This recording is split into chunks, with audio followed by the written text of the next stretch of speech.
2026 का सबसे बड़ा आईपीओ 11,000 करोड़ रुपए से भी बड़ा इश्यू और हर निवेशक की नजर सिर्फ एक नाम पर, एसबीआई फंड्स मैनेजमेंट। लेकिन क्या यह आईपीओ आपके पैसे के लायक है? आज की इस वीडियो में जानेंगे कंपनी क्या करती है, आईपीओ की पूरी डिटेल, प्राइस बैंड, फायदे, जोखिम और आखिर निवेश करना चाहिए या नहीं। तो चलिए शुरू करते हैं। सबसे पहले थोड़ा जान लेते हैं कंपनी के बारे में। एसबीआई फंड्स मैनेजमेंट भारत की सबसे बड़ी एसेट मैनेजमेंट कंपनीज में से एक है। यही कंपनी एसबीआई म्यूचुअल फंड को मैनेज करती है। करोड़ों निवेशकों का पैसा अलग अलग म्यूचुअल फंड स्कीमों में निवेश किया जाता है। कंपनी का संयुक्त स्वामित्व एसबीआई और अमुंदी के पास है। जब लोग म्यूचुअल फंड में निवेश करते हैं तो कंपनी उन फंड्स को मैनेज करने के बदले मैनेजमेंट फी कमाती है। जितना ज्यादा एयूएम बढ़ता है उतनी कंपनी की कमाई बढ़ सकती है। अब बात करते हैं कि आईपीओ कब खुलेगा। तो आईपीओ 14 जुलाई 2026 को ओपन होगा और 16 जुलाई 2026 को क्लोज होगा। प्राइस की बात करें तो 545 से 574 रुपए प्रति शेयर रहेगी और लॉट साइज 26 शेयर रहेगा। अब इशू साइज की बात करें तो कंपनी आईपीओ के जरिए 11,692 करोड़ जुटाने वाला है, जबकि ये 2026 का अब तक का सबसे बड़ा आईपीओ है। अगर आप इस आईपीओ में आवेदन करना चाहते हैं तो 14 जुलाई से 16 जुलाई 2026 के बीच आवेदन कर सकते हैं। इसके बाद 17 जुलाई को अलॉटमेंट की प्रक्रिया होगी और 21 जुलाई 2026 को कंपनी के शेयर एनएसई और बीएसई पर लिस्ट होगी। और सबसे खास बात यह है कि आईपीओ में शेयर होल्डर कोटा रहने वाला है। अगर आपके पास रिकॉर्ड डेट से पहले एसबीआई बैंक का एक भी शेयर होगा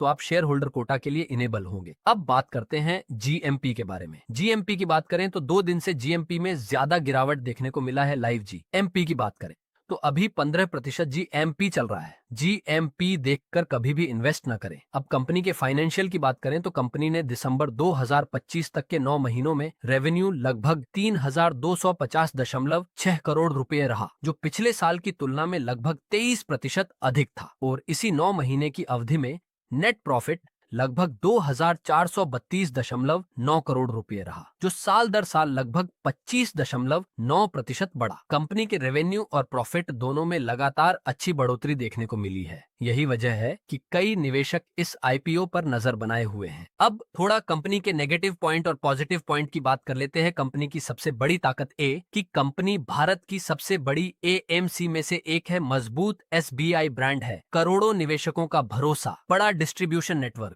लगातार बढ़ता एयूएम। अब जोखिम की बात करें तो शेयर बाजार में गिरावट आने पर एयूएम और कमाई प्रभावित हो सकती है। एएमसी सेक्टर में प्रतिस्पर्धा बढ़ रही है। म्यूचुअल फंड में निवेश का ट्रेंड बदल सकता है। अब सबसे लास्ट में बात करते हैं कि आईपीओ में इन्वेस्ट करें या ना करें। अगर आप लॉन्ग टर्म के निवेशक हैं और एएमसी सेक्टर में निवेश करना चाहते हैं तो यह आईपीओ आपके लिए दिलचस्प हो सकता है। लेकिन निवेश करने से पहले कंपनी की वित्तीय स्थिति और जोखिम जरूर पड़े। केवल किसी की सलाह पर निवेश न करें। आपकी राय क्या है? क्या आप इस आईपीओ में अप्लाई करेंगे? कमेंट करके जरूर बताइए। ऐसे ही आईपीओ और शेयर मार्केट की लेटेस्ट अपडेट के लिए चैनल को सब्सक्राइब करना बिल्कुल मत भूलिए।